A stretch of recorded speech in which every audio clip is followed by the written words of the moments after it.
రేపు స్టేషన్ గన్పూర్ నియోజకవర్గంలో సీఎం రేవంత్ రెడ్డి పర్యటించనున్నారు.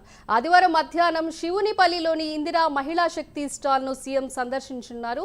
అనంతరం ప్రజాపాలన బహిరంగ సభలో రేవంత్ రెడ్డి పాల్గొంటారు.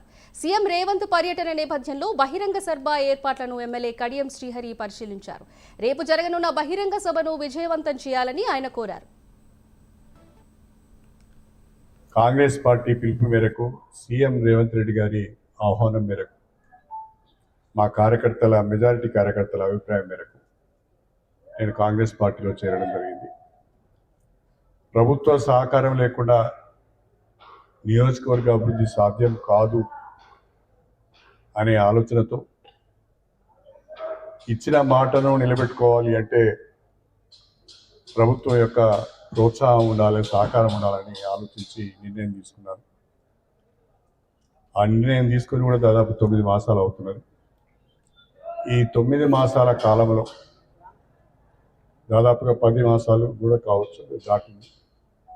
ఈ కొద్ది కాలంలోనే గౌరవ ముఖ్యమంత్రి గారు స్టేషన్ గన్పూర్ నియోజకవర్గానికి మనం అడిగిందే తడువుగా అనేక అభివృద్ధి కార్యక్రమాలకు మంజూరు ఇచ్చారు. నాకు తెలిసి ఇంత పెద్ద మొత్తంలో వేరే నియోజకవర్గానికి నిధులు రాలేదు. దాదాపు 800 కోట్ల పైచిలకు నిధులు వచ్చాయి. దానికి మీకు అంకెలతో సహా చెప్తాను. కాంగ్రెస్ ప్రభుత్వం ఏర్పడి దాదాపు 15 నెలలు కావస్తుంది. మన వరంగల్ జిల్లాకి సంబంధించి అనేక అభివృద్ధి కార్యక్రమాలను చేపట్టడం జరిగింది.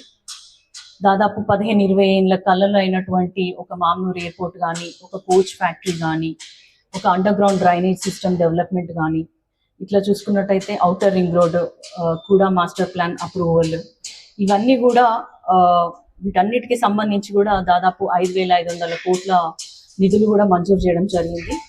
ఇట్లా వరంగల్ జిల్లాకు సంబంధించి ఏదైతే నేను ఎలక్షన్ అప్పుడు నా ఎలక్షన్కి 3 సార్లు ముఖ్యమంత్రి గారు వచ్చి ఈ హామీలు ఇవ్వడమే కాకుండా హైదరాబాద్ తర్వాత 2వ రాజధానిగా వరంగల్ని డెవలప్ చేస్తా అన్న మాటల్ని ఊరికే మాటల వరకే పరిమితం కాకుండా చేతుల్లో కూడా చేసి చూపిస్తున్నారు. కాబట్టి ఆయనకి వరంగల్ ప్రజల తరఫున ప్రత్యేకంగా ధన్యవాదాలు తెలుపుతూ స్టేషన్ గన్పూర్కి సంబంధించి దాదాపు 800 కోట్లతోటి వివిధ అభివృద్ధి పనులకి శంకుస్థాపన చేయడానికి ఇచ్చేస్తున్నారు. కాబట్టి ఒక ప్రత్యేకమైన కృతజ్ఞత సభ ఏర్పాటు చేయాలనే ఉద్దేశంతో ఇక్కడ దాదాపు రేపు 16వ తారీఖు నాడు మధ్యాహ్నం 12 నుంచి 3 గంటల వరకు సభ జరగనుంది.